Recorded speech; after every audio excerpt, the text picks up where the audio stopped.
Après avoir vécu un état proche de la mort, où ne subsistait rien de la personnalité à laquelle on avait l'habitude de l'identifier, Ramana Maharshi, le grand sage Advaita de l'Inde contemporaine, partit vers la montagne d'Arunachala, en laissant ce petit mot à sa famille. « Ne vous inquiétez de rien, je monte vers mon père. » Parti vers le silence de la montagne, il demeura si longtemps dans la pénombre des grottes, toujours silencieux, accordant son souffle au grand souffle de la vie.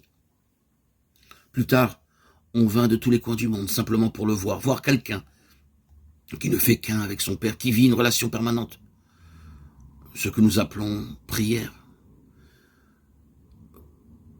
Voir quelqu'un avec la source, l'origine de tout ce qui vit et respire. Maharshi témoigna jusqu'à la fin de sa vie, malgré un cancer très douloureux, d'une béatitude inconnue et incompréhensible à ce que la prière ne relie pas au fondement même de ce réel, toujours au-delà de ce que nous appelons la naissance et la mort. La prière n'est pas la propriété des chrétiens, on prie dans toutes les traditions, rien n'est plus naturel que de prier. Pour un fleuve, c'est couler vers la mer, pour un arbre, c'est monter vers la lumière. L'homme qui ne prie pas n'est plus un homme dans la plénitude du terme. Il est comme castré de sa dimension la plus essentielle. Il est coupé des sources vives de son être. Mais prier, ce n'est pas toujours réciter des prières, accomplir tel ou tel rite, comme le dit Jésus à la Samaritaine. Ce n'est ni sur cette montagne ni à Jérusalem que vous adorerez le Père, Jean 4, 21. Dieu n'est pas ailleurs que partout. Il n'y a pas de terre sainte, de lieu saint. Il peut y avoir des hommes et des femmes qui sanctifient par leur prière cette terre et ces lieux, bien sûr. Mais les terres qui s'arrogent parfois le titre de sacré ou de sainte au nom d'un vieil héritage deviennent souvent des repères de mécréants, mais d'exploiteurs.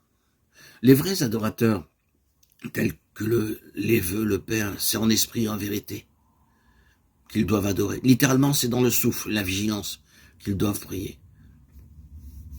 Mais cette forme dépouillée de prière, seules quelques femmes, dont la Samaritaine est l'archétype, et certains grands vieillards le peuvent. Les hommes ordinaires demandent des mots pour élargir leur souffle, des mots pour pouvoir chanter ensemble selon des rythmes divers.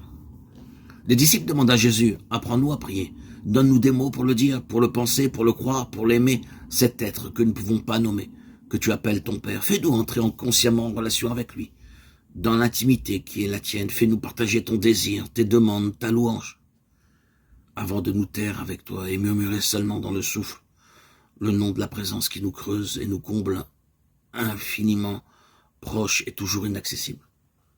Comment prier ? Entrer en relation avec un inconnu. Même si celui-ci nous fonde, il nous manque encore plus. Y aurait-il des mots, des ponts sur l'abîme qui nous relient à Dieu ? Yeshua va ressortir la vieille échelle qui servait autrefois à Jacob, Genèse 28, 12, lors de son songe pour unir le ciel et la terre. Il va reprendre toutes les paroles essentielles de la prière juive dispersées dans les 5 livres, les vieux rouleaux de sagesse, de chants et de prophéties. Et à travers ceci, c'est la prière de tous les hommes qu'il reprend, dont il fait une échelle. C'est la prière de tous les peuples, de toutes les nations, sachant que nous ignorons encore celle des chiens, des chats, des ânes et des les plus lointaines étoiles. Chaque matin, le soleil se lève, et tant qu'il se lèvera, je me tiendrai debout avec lui, avec tout pour prier.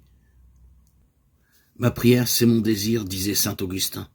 L'important dans la prière, ce ne sont pas les mots, mais le désir qui les habite.